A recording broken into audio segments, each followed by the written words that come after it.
Hello motto, ഞാൻ ഇന്ന് ഈ ഒരു വീഡിയോ ചെയ്യുന്നത് എന്ന് പറഞ്ഞു കഴിഞ്ഞാൽ വളരെയധികം സന്തോഷത്തോടു കൂടിയും വിജയശ്രീ ലാളിതയായിട്ടുമൊക്കെയാണ് ഈ ഒരു വീഡിയോ ചെയ്യുന്നത്. അതായത് ഇന്നലെ മെനിഞ്ഞാന്ന് ഞാനൊരു വീഡിയോ ചെയ്തിട്ടുണ്ടായിരുന്നു. ഒരുപാട് പേര് എന്നെ വിളിച്ചിട്ടുണ്ടായിരുന്നു, ഒരുപാട് പേര് എൻ്റെ അടുത്ത് സംസാരിച്ചിട്ടുണ്ടായിരുന്നു. നിങ്ങൾക്ക് ഭ്രാന്താണ്, നിങ്ങളെന്തിനാ ഇവരുടെ അടുത്തൊക്കെ ഇങ്ങനെ കെഞ്ചിയിട്ടൊക്കെ സംസാരിക്കേണ്ട കാര്യം എന്താണ് എന്ന് എൻ്റെ അടുത്ത് ഒരുപാട് പേര് ചോദിച്ചിട്ടുണ്ട്. അതുപോലെ എൻ്റെ ഭർത്താവും എൻ്റെ അടുത്ത് പറഞ്ഞ ഒരു കാര്യമുണ്ട്.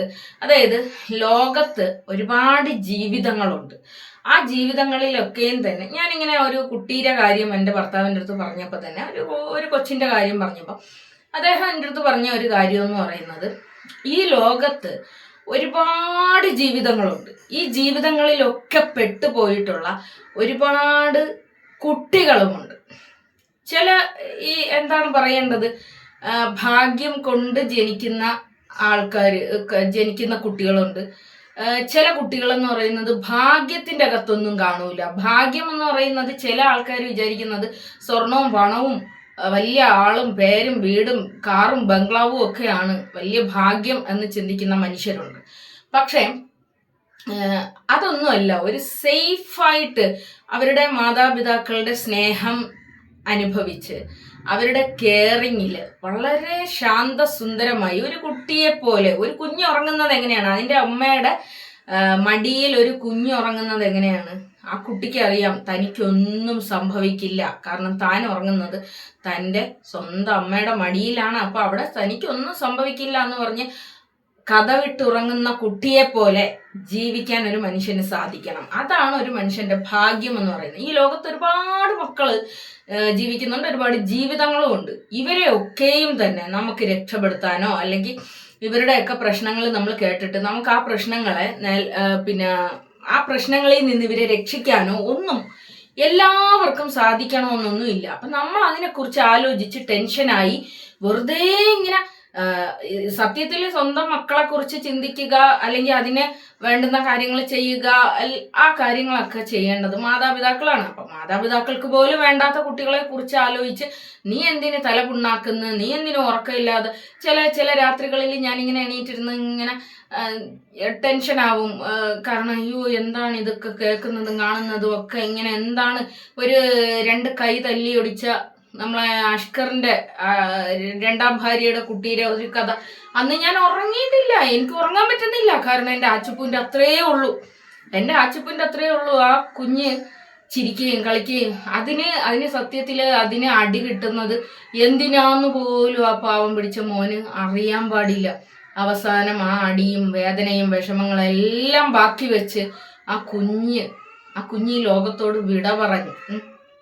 അപ്പൊ ഞാനിങ്ങനെ ചിന്തിച്ച്, പഠിച്ചവനെ എനിക്ക് ആ കുഞ്ഞിനെ തന്നൂടായിരുന്ന, ഞാൻ അത്രയും വിഷമത്തോടു കൂടി ഞാനിങ്ങനെ എൻ്റെ കുഞ്ഞായിട്ട് അത് ജനിച്ചിരുന്നെങ്കിൽ മതിയായിരുന്നു, ഞാൻ പൊന്നുപോലെ ഞാൻ നോക്കാം, ഇനി ജനിച്ചില്ലെങ്കിൽ സാരമില്ല, കുട്ടീനെ എന്നെ ഒന്ന് കാണിപ്പിച്ച് ആ കുഞ്ഞിനെ എൻ്റെ കയ്യിലൊന്ന് തന്നിരുന്നെങ്കിൽ എന്ന് ഞാൻ അത്ര വിഷമത്തോടു കൂടി ഞാൻ പ്രാർത്ഥിച്ചു പോയ ദിവസങ്ങളുണ്ട്, ഉറക്കമില്ലാതെ. അപ്പൊ എൻ്റെ മനുഷ്യൻ എന്നെ കാണുമ്പോൾ എൻ്റെ മനുഷ്യൻ എൻ്റെ അടുത്ത് പറയണം, നീ എന്തിനീ ആവശ്യമില്ലാത്ത കാര്യങ്ങൾക്ക് ടെൻഷൻ ആവുന്നത്, നമുക്ക് എല്ലാവരെയും രക്ഷപ്പെടുത്താൻ പറ്റൂല, നമുക്ക് എല്ലാവരെയും പറഞ്ഞു തിരുത്താൻ പറ്റൂല, നമുക്ക് എല്ലാവരെയും നന്നാക്കാൻ പറ്റൂല.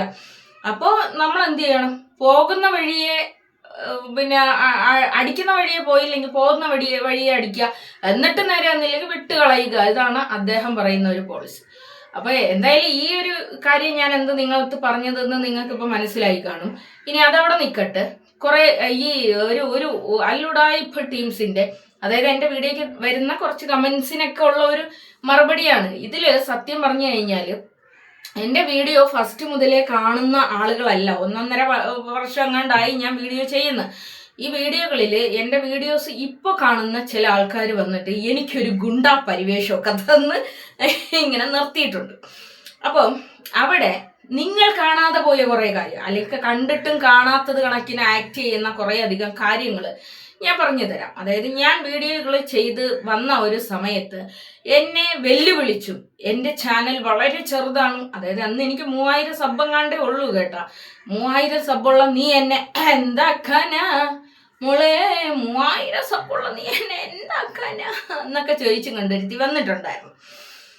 ഞാൻ അവരുടെ ഓരോരോ കള്ളങ്ങൾക്ക് മേലെ കൈവയ്ക്കുമ്പോഴും അവര് എൻ്റെ കുടുംബത്തിന്റെ മേലെ കൈവച്ചിട്ടുണ്ടായിരുന്നു. എൻ്റെ കുടുംബത്തിന്റെ മേലെ, എൻ്റെ ബന്ധങ്ങൾക്ക് മേലെ, എൻ്റെ സൗഹൃദങ്ങൾക്ക് മേലെയൊക്കെ കൈവയ്ക്കുമ്പോൾ ഞാൻ ഇവരുടെ അടുത്ത് പറയുന്ന ഒരു കാര്യം ഉണ്ടായിരുന്നു, മോളെ ഞാൻ വിടൂല. എൻ്റെ കുടുംബത്തിന്റെ നേരെ കൈവച്ചാൽ ഞാൻ നിങ്ങളെ വിടൂല, നിന്നെ ഞാൻ വിടില്ല എന്ന് ഞാൻ പറഞ്ഞുകൊണ്ടേ ഉണ്ടായിരുന്നു. നിങ്ങൾ ആരും അത് കേട്ട് കാണൂല എന്ന് എനിക്കറിയാൻ പാടില്ല. ഇന്ന് ഒരുപാട് ആളുകൾക്കുള്ള സംശയം എന്ന് പറയുന്നത്, ഇതെന്തേ നിങ്ങൾ ഈ ഒരു കാര്യം മാത്രം സംസാരിക്കുന്നു?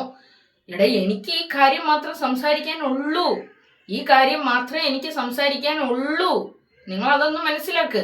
എൻ്റെ കുടുംബത്തിന്റെ നേരെ കൈവച്ച് എന്നെ മോശക്കാരിയാക്കി, എൻ്റെ ഭർത്താവിനെയും എൻ്റെ മക്കളെയും ഒക്കെ മോശക്കാരാക്കി, എന്തിനധികം പറയുന്ന എൻ്റെ പൊടി മോനെ പോലും അന്നവൻ 2 വയസ്സില്ലടേ, 1.5 വയസ്സെങ്ങാണ്ടേ ഉള്ളൂ. ഒരു നിവർന്ന് നോക്കി സ്വന്തം കൈകൾ കൊണ്ട് ഒരു ഫുഡ് വാരി കഴിക്കാൻ പോലും പറ്റാത്ത എൻ്റെ മോനെ നോക്കി എഴുന്നേറ്റ് നേരാമണ്ണം നിൽക്കാൻ പോലും കഴിയാത്ത എൻ്റെ ഭർത്താവിൻ്റെ എൻ്റെ കുഞ്ഞിനെ നോക്കി ഇവറ്റകൾ വിളിച്ച ഒരു വിളിയുണ്ട്. എന്താണെന്നറിയാമോ? അവിഹിത സന്തതി എന്ന്. ഒരമ്മയായിട്ട് ഇതിന് ഞാൻ എങ്ങനെയാണോ പ്രതികാരം ചെയ്യേണ്ടത്, ഇതിന് ഞാൻ എങ്ങനെയാണ് പ്രതികരിക്കേണ്ടത്? എന്നിട്ടും വിട്ടില്ല. എൻ്റെ മക്കളെ നിങ്ങളൊന്ന് ആലോചിക്കണം. ആ കുട്ടിയെ ഞാൻ നേരിട്ട് കാണുമ്പോൾ എൻ്റെ കണ്ണീന്ന് വെള്ളമാണ് വന്നത്. സത്യം പറഞ്ഞാൽ എങ്ങനെ ജീവിക്കേണ്ടുന്ന കുട്ടിയാണ് എന്ന് ആലോചിച്ച് എൻ്റെ കണ്ണുകളിൽ, എൻ്റെ മക്കളെ ഇത്രയും പറഞ്ഞ ഒരു സ്ത്രീയുടെ കൊച്ചാണെന്നോ, അല്ലെങ്കിൽ എൻ്റെ കുടുംബത്തെ ഇത്രയേറെ ബുദ്ധിമുട്ടിപ്പിച്ച ഒരു സ്ത്രീയുടെ കുട്ടിയാണെന്നോ തോന്നിയില്ല. കാരണം നമ്മളെ ഉള്ളിലുള്ള മാതൃസ്നേഹമായിരിക്കാം. ആ കുട്ടിയും അത്രയും കംഫർട്ടായിട്ട് ഇരുന്നിട്ടാണ് നമ്മളുടെ അടുത്ത് കാര്യങ്ങൾ സംസാരിച്ചിട്ടുള്ളത്. അത്രയും ഒരു പാവം കുട്ടി. ഇപ്പൊ ആലോചിക്കുമ്പോഴും അത് സങ്കടം തന്നെയാണ്. അങ്ങനെ ഒരു പക പോലും ആ കുട്ടിയുടെ അടുത്ത് എന്നിട്ട് ഞാൻ ആ കൊച്ചിൻ്റെ അടുത്ത് ചോദിക്കുകയാണ്, മോളെ നിനക്ക് നിന്റെ ഉമ്മാനെ ഇഷ്ടമില്ലേ?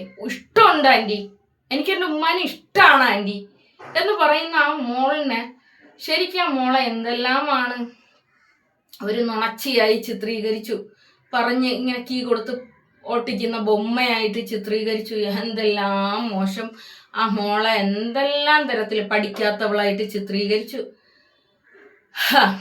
എന്തായാലും അങ്ങനെയൊക്കെ പക തീർക്കാനാണെങ്കിൽ നമുക്ക് എന്തെല്ലാം രീതിയിൽ പക തീർക്കാം. ഞാൻ ശരിക്ക് അന്ന് രാവിലെ ഒരു 10 മണി ആയപ്പോഴാണ് ശരിക്ക് അറിയുന്നത് പോലും ഈ കുട്ടി ബാലാവകാശ കമ്മീഷനിൽ എത്തുന്നു എന്നുള്ളത് ഞാൻ അറിയുന്നത് 10 മണിക്ക് ശേഷമാണ്. അപ്പൊ എനിക്ക് ജസ്റ്റ് ഒന്ന് കാണണം എന്നുള്ള ഒരു ആഗ്രഹം മാത്രം തോന്നിയിട്ട് ഞാൻ പോയതാണ്. പക്ഷെ കണ്ട എൻ്റെ കണ്ണുപോലും നിറഞ്ഞു പോയ ഒരു കാര്യമാണ്. അപ്പൊ ഞാനിങ്ങനെ ചിന്തിക്കും, പെറ്റുമ്മയ്ക്ക് എന്തുകൊണ്ട് അങ്ങനെ ചിന്തിക്കാൻ വേണ്ടിയിട്ട് കഴിയുന്നില്ല എന്നിങ്ങനെ ഞാൻ ചിന്തിച്ചു പോയി. പോട്ട്. അപ്പൊ ഞാൻ എന്താണ് പറയാൻ വേണ്ടിയിട്ട് വന്ന സ്ഥലത്ത് നിന്ന് എങ്ങോട്ടേക്കൊക്കെയോ വഴി തെറ്റി അങ്ങോട്ട് പോയടെ. അപ്പോ അത്തരത്തിൽ എന്നെ ദ്രോഹിച്ച ഒരു സ്ത്രീ മറ്റ് ആളുകളെ, ഒരുപാട് പേരെ ഇത്തരത്തിൽ, നിങ്ങൾ അവരുടെ വീഡിയോസ് ഒന്ന് ചെക്ക് ചെയ്ത് നോക്കണേ. എത്രയധികം ആളുകളെയാണ് ഇവര് അപമാനിച്ചിരിക്കുന്നത്, എന്തെല്ലാം വൃത്തികേടുകളാണ് ഇവർ കാണിച്ചു കൂട്ടിയിരിക്കുന്നത്. എന്തിനധികം പറയുന്ന, ഒരു മരിച്ചു പോയ ഒരു ആത്മാവിനെ പോലും ഇവർ വെറുതെ വിട്ടിട്ടില്ല. ഞാൻ ശരിക്കും ഇവരടുത്ത് സംസാരിക്കുന്ന ഒരു സമയം ഉണ്ടായിരുന്നു. ആ സമയത്ത് ഈ പുള്ളിക്കാരൻ്റെ, അതായത് മരണപ്പെട്ടു പോയ പുള്ളിക്കാരൻ്റെ ഫാമിലി എന്നെ കോണ്ടാക്ട് ചെയ്തിട്ടുണ്ടായിരുന്നു. അപ്പോൾ ആ ഒരു ഫാമിലി എൻ്റെ അടുത്ത് പറഞ്ഞ ഒരു കാര്യം, ഇവൾ എന്തിനാണ് എൻ്റെ മകൻ അവളെ മൊഴി ചൊല്ലിയതാണ്, എൻ്റെ മകൻ അവരെ മൊഴി ചൊല്ലിയതാണ് എങ്കിൽ അവൾക്ക് അന്യപുരുഷനാണ്. അങ്ങനെ ഒരു അന്യപുരുഷനെ എന്റിക്ക എന്ന് പറഞ്ഞും കൊണ്ട് ഇങ്ങനെ ഇടുന്നത് എന്നെ ഭയങ്കരമായിട്ട് മാനസികമായിട്ട് വേദനിപ്പിക്കുന്നു. ഇത് എന്നെ മാനസികമായിട്ട് വേദനിപ്പിക്കുന്നു. കാരണം അവർ ചിന്തിക്കുന്നത് അവരുടെ മകൻ ഈ ലോകത്ത് നിന്ന് ഇത്തരത്തിൽ പാതി വഴിയിൽ ജീവിതം അവസാനിപ്പിച്ചത് ഇവർ കാരണമാണ് എന്ന് ചിന്തിക്കുന്നു. അതുകൊണ്ടാണ് അവർ അത്തരം വീഡിയോകൾ കാണുമ്പോൾ അവർക്ക് ഭയങ്കര ദേഷ്യം തോന്നുന്നുണ്ട്. അപ്പോൾ അവരെന്നെ കോണ്ടാക്ട് ചെയ്തിട്ട് എൻ്റെ അടുത്ത് പറഞ്ഞ, ഈ വീഡിയോകളൊന്നും നിർത്താൻ വേണ്ടിയിട്ട് എന്തെങ്കിലും ചെയ്തു തരാൻ വേണ്ടിയിട്ട് പറ്റുമോ എന്നായിരുന്നു അവരെൻ്റെ അടുത്ത് ചോദിച്ചത്. ഞാൻ ഈ സ്ത്രീയോട് തന്നെ സംസാരിച്ചു. യഥാർത്ഥത്തിൽ ആ പുള്ളിക്കാരൻ നിന്റെ ഭർത്താവല്ല, മൊഴി ചൊല്ലിയ ഒരാൾ നിന്റെ അന്യപുരുഷനാണ്, എന്തിനങ്ങനെ ചെയ്യുന്നു എന്ന് പറയുമ്പോൾ ആ സമയത്ത് എനിക്കറിയാം ഈ സ്ത്രീക്ക് ഈ പറയുന്ന ഷാൻ എന്ന് പറയുന്ന പുള്ളിക്കാരനുമായിട്ട് ബന്ധമുണ്ട്. അപ്പം ഞാൻ ചോദിക്കുന്നത്, അപ്പം നീ അയാളോട് കാണിക്കുന്ന ചതിയല്ലേ? നീ ഇങ്ങനെ ജനങ്ങളെ കാണിക്കാൻ വേണ്ടിയിട്ട് ഇത്തരത്തിൽ മരിച്ചുപോയ ഒരു പുള്ളിക്കാരനെ കാണിച്ചുകൊണ്ട് നീ ഇങ്ങനെ വീഡിയോ ഇടുമ്പോൾ ആ പുള്ളിക്കാരനോട് നീ ചെയ്യുന്നത് ചതിയല്ലേ? ആ പുള്ളിക്കാരനെ അത് ഇറിറ്റേറ്റ് ചെയ്യുന്നതിന് തുല്യമാവൂലേ? അതുപോലെ തന്നെ ഇത് അവരുടെ ഫാമിലിക്ക് വലിയ വിഷയങ്ങൾ ഉണ്ടാക്കുന്ന, നീ ഇത് നിർത്ത് എന്ന് പറഞ്ഞപ്പോൾ ആ സ്ത്രീ എൻ്റെ അടുത്ത് പറഞ്ഞ ഒരു കാര്യമുണ്ട്, ഞാൻ ഇങ്ങനെ തന്നെ ചെയ്യും എന്നുള്ള ഒരു കാര്യമാണ് അവർ പറഞ്ഞത്. അതായത് അത്രത്തോളം ഇവർക്ക് ആരോടും പ്രതിബദ്ധതയില്ല, ആരോടും ഒരു കരുണയില്ല. ഇവർക്കെന്തും ചെയ്യാം. ഇതിനെതിരെ നമ്മൾ സംസാരിച്ചാലോ അല്ലെങ്കിൽ ഇതിനെതിരെ നമ്മളൊരു പ്രതികാരം ചെയ്താലോ ഈ പ്രതികാരം ചെയ്യുന്നത് വലിയ കാര്യമായിട്ട് നിങ്ങൾ, അതായത് ജനങ്ങൾ ഇങ്ങനെ കണക്ക് കൂട്ടുകയാണ്. ഒരുപാട് പേര് പിന്നെ ഇപ്പൊ ഈ അടുത്തായിട്ട് എൻ്റെ വീഡിയോസ് കാണുന്ന ആൾക്കാർ ഉണ്ട്. അവര് പറയുന്ന ഒരു കാര്യമുണ്ട്, നിങ്ങൾക്ക് അവരെ വെറുതെ വിട്ടുകൂടെ? നിങ്ങൾ എന്തിനാണ് അവരുടെ പിന്നാലെ പോകുന്നത്? എടാ, ഞാൻ നിങ്ങളോട് ചോദിക്കുന്നു, എൻ്റെ വീഡിയോയിൽ എവിടെ ഞാൻ ആ സ്ത്രീയെ കണ്ടന്റ് ആക്കുന്നു എന്ന് നിങ്ങൾ എനിക്കൊന്ന് പറഞ്ഞു തരണം. ഞാൻ എനിക്കറിയാവുന്നതും എൻ്റെ അഭിപ്രായങ്ങളും വ്യക്തതയോടുകൂടി ശക്തമായിട്ട് ഞാൻ സംസാരിച്ചു കൊണ്ടിരിക്കുന്നു എന്നല്ലാതെ എവിടെ ഞാൻ ഇവരെ കണ്ടന്റ് ആക്കുന്നു, എവിടെ ഞാൻ ഇവരെ കുറിച്ച് സംസാരിക്കുന്നു, എവിടെ ഇവരുടെ എന്താണ് ഞാൻ കൊണ്ടുവന്ന് എൻ്റെ ചാനലിൽ ഇട്ടേക്കുന്നത്? അങ്ങനെ ഇടാൻ പറ്റൂല, അങ്ങനെ ഇടാൻ പാടില്ല. അങ്ങനെ ഇട്ടാൽ അവർക്ക് ആ വീഡിയോ സ്ട്രൈക്ക് തന്നോ പ്രൈവസി തന്നോ റിമൂവ് ചെയ്യിപ്പിക്കാനുള്ള റൈറ്റ് ഉണ്ട്. ആ ഒരു റൈറ്റ് പിന്നെ നമ്മളെ യൂട്യൂബ് കൊടുക്കുന്നുണ്ട്. അതുകൊണ്ട് തന്നെ നിങ്ങൾ എന്തുദ്ദേശത്തിലാണ് ഇത് അവരുടെ കണ്ടന്റ് എന്ന് പറയുന്നത്? അപ്പൊ എനിക്ക് സ്വന്തമായിട്ട് അഭിപ്രായം ഒന്നും ഇല്ലേടെ? എൻ്റെ ജീവിത അനുഭവമോ ഞാൻ അനുഭവിച്ച കാര്യത്തിനെയോ കുറിച്ച് എനിക്ക് സംസാരിക്കാൻ പാടില്ല എന്നാണോ നിങ്ങൾ പറയുന്നത്? എൻ്റെ ചാനൽ എടുത്ത് നോക്കിക്കഴിഞ്ഞാൽ ഇവരെ കണ്ടന്റ് മാത്രമേ കാണുന്നുള്ളൂ. അപ്പൊ എനിക്ക് അഭിപ്രായം പറയാനുള്ള ഒരു റൈറ്റ് ഇല്ലേ? ഞാൻ അഭിപ്രായം പറയാൻ പാടില്ല എന്നാണോ? അവര് എന്നെ പറഞ്ഞിട്ടുള്ള കാര്യങ്ങൾക്കുള്ള മറുപടികൾ മാത്രമാണ് ഞാൻ എൻ്റെ ചാനൽ വഴി ഞാൻ പറഞ്ഞിട്ടുള്ളൂ. 2 കൈയും തട്ടാതെ സൗണ്ട് ഒന്നും കേൾക്കൂലല്ലോ. 2 കൈ തട്ടാതെ സൗണ്ട് കേൾക്കുമോ? അപ്പോ ഇനി ഇവരുടെ ഒരു ഇപ്പോഴുള്ള ഒരു ലൈഫ്, അതായത് ഈ ഒരു പുള്ളിക്കാരനുമായി വന്നതിന് ശേഷമുള്ള ഒരു ലൈഫ് തന്നെ നിങ്ങൾ എടുത്തൊന്ന് നോക്കിക്കേ. ഇതില് എത്രത്തോളം സത്യമുണ്ട് എന്നുള്ളതിനെ കുറിച്ച് നിങ്ങളൊന്ന് നോക്കിക്കേ. അതിനു മുമ്പുള്ള ലൈഫ് ഫുള്ള് കളവാണ്. അതിന് ശേഷമുള്ള കാര്യങ്ങൾ നിങ്ങളൊന്ന് എടുത്ത് നോക്കിക്കേ. അതിൽ എത്രത്തോളം സത്യമുണ്ട് നിങ്ങളൊന്ന് ആലോചിച്ച് നോക്ക്. മറ്റൊരു സ്ത്രീയുടെ ഭർത്താവാണ് അയാൾ. അപ്പൊ നിങ്ങൾ പറയുന്നത് ആ സ്ത്രീക്ക് വേണ്ട എന്ന് പറഞ്ഞു. നിങ്ങളോട് പറഞ്ഞോ? ആ സ്ത്രീക്ക് വേണ്ട എന്ന് നിങ്ങളോട് പറഞ്ഞോ? അയാളിൽ ജനിച്ച ഒരു കുട്ടി ഇന്നും അവിടെ ജീവനോടെ ഉണ്ട്. ആ കുട്ടി ഇവരോടൊപ്പം വന്നാൽ മാത്രമേ അതിന് ചെലവിന് കൊടുക്കുകയുള്ളൂ എന്ന്. അപ്പം അങ്ങനെ തുടങ്ങി ഒരുപാട് വിഷയങ്ങളുണ്ട്. ഇവരായിട്ട് വാങ്ങിച്ചു പിടിച്ച, അതായത് കർമ്മ എന്ന് പറയുന്ന ഒരു സംഭവമുണ്ട്. ഇവരായിട്ട് വാങ്ങിച്ചു പിടിച്ച അനുഭവങ്ങൾ മാത്രമാണ് അവരുടെ ജീവിതത്തിലുള്ളത്. അല്ലാതെ ഞങ്ങളായിട്ട് കൊടുത്ത ഒരു അനുഭവങ്ങളുമില്ല. അവരെ എൻ്റെ കുട്ടിയെ അവിഹിത സന്തതി എന്ന് വിളിച്ചു. എൻ്റെ ഭർത്താവിൻ്റെ കുടുംബമായിട്ട് ജീവിക്കുന്ന എൻ്റെ കൊച്ചിനെ ഇവര് വിളിക്കുകയാണ് അവിഹിത സന്തതി എന്ന്. എൻ്റെ മറ്റ് 5 കുട്ടികളുടെയും ഉപ്പ അദ്ദേഹമാണ്. എൻ്റെ 6ാമത്തെ കുട്ടിയിൽ ഇതുവരെയും അദ്ദേഹം ഒരു സംശയം പോലും ഉന്നയിച്ചിട്ടുമില്ല. എൻ്റെ കുഞ്ഞിനെ ഇവൾ ഇപ്പോഴും വിളിക്കുന്നത് അവിഹിത സന്തതി, ഹറാമിലുണ്ടായവർ എന്നാണ്. സർവശക്തൻ തന്നെ ഇറങ്ങി വന്ന് ആ 3 കുട്ടികളും ഹറാമിലുണ്ടായതാണ്, ഇപ്പൊ 4ാമത്തതും ഹറാമാണെന്ന് തെളിയിക്കുന്നു. 3 കുട്ടികളും ഓരോ കുടിയന്മാരുടെ കുട്ടികളാണ്. നിങ്ങളൊന്ന് ആലോചിച്ച് നോക്ക്. ഹറാം ആയിട്ടുള്ള കാര്യങ്ങൾ ചെയ്യുന്ന ആൾക്കാരെ എന്താണ് പറയുന്നത്? അപ്പൊ ആ കുട്ടികളൊക്കെ ആരാണ്? എൻ്റെ 6 കുട്ടികളെയും ഹറാം എന്ന് പറഞ്ഞ് അവൾ കളിയാക്കുമ്പോൾ പടച്ച തമ്പുരാൻ തന്നെ അവരുടെ വായിലൂടെ പറയിപ്പിക്കുകയാണ്, എൻ്റെ ഭർത്താക്കന്മാരെല്ലാം കുടിയന്മാരാണ്, കുടിച്ച സമയത്തുണ്ടായതാണ്. അപ്പൊ ആ കുട്ടികളൊക്കെ ആരാണ്? അപ്പൊ നിങ്ങൾ പറയുന്നത് അയ്യോ നിക്കാഹ് കഴിഞ്ഞ് അതുകൊണ്ട് അതെല്ലാം ഹലാലാണ്. ഹറാമായ കാര്യങ്ങൾ ചെയ്യുന്ന ആളുകളല്ലേ? അപ്പൊ ആ കുട്ടികളും ആരായി മാറും? അതേ കണക്ക് എന്നെ കുടുംബമായിട്ട് ജീവിക്കുന്ന എന്നെ പരപുരുഷ ബന്ധം ആരോപിച്ചുകൊണ്ട് ഇവർ തന്നെ രംഗത്ത് വന്നു. ദിവസങ്ങൾ പോലും കഴിയുന്നതിന് മുമ്പ് മറ്റൊരു സ്ത്രീയുടെ ഭർത്താവിന്റെ കൂടെ ഇവരുടെ വീട്ടിനുള്ളിൽ വെച്ച് ഈ ആളെ പിടിച്ചു. ഇത് പബ്ലിക്കിൽ പറഞ്ഞ ഞാൻ തെറ്റുകാരി. ഇത് ചെയ്ത അവള് ശരി. നിങ്ങളൊന്ന് ആലോചിച്ച് നോക്ക്. നിങ്ങളുടെ വിശ്വാസം എത്രയുണ്ട്? നിങ്ങളുടെ ചിന്താഗതി എത്രയുണ്ട്? അവൾ ഇങ്ങോട്ട് പറഞ്ഞതിന് ഞാൻ കൊടുത്ത മറുപടിയാണ് അത് എന്നുള്ളത് പോലും നിങ്ങൾക്ക് ചിന്തിക്കാനില്ല. അയ്യോ അവളേതാ വലിച്ചു കീറി. ഇനി അതുപോലെ തന്നെ അവർ അത്തരത്തിൽ ആ വീട്ടിൽ വെച്ച് പിടിക്കപ്പെടുമ്പോൾ ആ സ്ത്രീ പ്രഗ്നന്റ് ആണ്. ഈ പ്രഗ്നന്റ് ആണ് എന്ന് പറഞ്ഞത് അറിയാവുന്നത് കൊണ്ട് തന്നെയാണ്, അറിഞ്ഞിട്ട് തന്നെയാണ് പറഞ്ഞത്. അത് പറഞ്ഞത് അയ്യോ തെറ്റ്. എടാ അന്നേരം അവര് നിക്കാഹ് കഴിഞ്ഞിട്ടില്ല, അന്നേരം ഒന്നല്ല ഇന്നും നിക്കാഹൊന്നും കഴിഞ്ഞിട്ടില്ല കേട്ടാ. ഇന്നും അവരുടെ പള്ളിയിൽ നിന്ന് ആൾക്കാർ വന്നിട്ട് ആ നിക്കാഹിനെ കുറിച്ച് സംസാരിച്ചിട്ടുണ്ട്. പ്രഗ്നന്റ് ആയിരിക്കുന്ന സമയത്ത് നിക്കാഹ് കഴിക്കാൻ പറ്റൂല, വയറ്റിൽ പെൺകുട്ടിയാണ് എങ്കിൽ ആ കുട്ടിയെയും കൂടി ചേർത്ത് കല്യാണം കഴിച്ചതുപോലെ ആവും. അതുകൊണ്ട് നിക്കാഹ് പ്രസവം കഴിഞ്ഞിട്ട് മാറ്റി വെച്ചിരിക്കുകയാണ്. നിങ്ങൾ ആലോചിക്കുക, നിങ്ങളുടെ കണ്ണ് മുന്നിൽ കാണുന്ന സത്യത്തിന് നേരെ പോലും നിങ്ങൾ കണ്ണടച്ചിട്ട് എന്നെ വന്നിട്ട് നിങ്ങൾ വിലക്കേടുന്നു. നിങ്ങൾ എന്തിനു ഇത് സംസാരിക്കുന്നു? നിങ്ങൾ എന്തിനു ഇതിനെ കുറിച്ച് സംസാരിക്കുന്നു? പിന്നെ എന്നെ ഇത്രയും ആക്ഷേപിച്ച, എന്നെ കുറിച്ച് ഇല്ലാത്ത കാര്യങ്ങൾ ആരോപിച്ച ഒരു സ്ത്രീയെ കുറിച്ച് എനിക്ക് സംസാരിക്കാൻ പാടില്ലേ? അപ്പൊ എന്റെ ന്യായം ഞാൻ എവിടെ പോയി സംസാരിക്കുമടേ? ഈ സോഷ്യൽ മീഡിയയിൽ എന്നെ കുറിച്ച് പറഞ്ഞ അപരാധത്തിന് ഈ ന്യായം ഞാൻ എവിടെ പോയി സംസാരിക്കും? ഈ എന്റെ ന്യായത്തെ കുറിച്ച്, എനിക്ക് വന്ന അപമാനത്തിനെ കുറിച്ച് ഞാൻ സംസാരിക്കുമ്പോൾ നിങ്ങൾ എന്നോട് പറയണം ഷട്ടപ്പ്, നിങ്ങൾ മിണ്ടരുത്, നിങ്ങൾക്ക് മിണ്ടാൻ അധികാരമില്ല, നിങ്ങൾ അള്ളാന്റെ മുമ്പിൽ കൂലി കൊടുക്കേണ്ടി വരും, എന്താ കണക്ക് കൊടുക്കേണ്ടി വരും, നിങ്ങൾ സംസാരിക്കാൻ പാടില്ല. നിങ്ങൾ ഏത് കാലത്താണ് ജീവിക്കുന്നതെന്ന് പോലും എനിക്ക് മനസ്സിലാകുന്നില്ല. എൻ്റെ നേരെ ചൂണ്ടിയ ചൂണ്ടുവിരലാണ് ഞാൻ അവൾക്ക് നേരെ ചൂണ്ടി കാണിച്ചു കൊടുത്തുകൊണ്ടേയിരിക്കുന്നത്. ഇന്നും ഞാൻ എൻ്റെ കുടുംബവുമായി സന്തോഷമായിട്ട് ജീവിക്കുന്നു. എൻ്റെ ഭർത്താവ് അവളെ ഒന്നും ചെയ്തിട്ടില്ല. എൻ്റെ ഭർത്താവിനെ അവൾ എന്തെല്ലാം അസുഖത്തിൻ്റെ പേര് പറഞ്ഞു പോലും എന്തെല്ലാം കളിയാക്കി.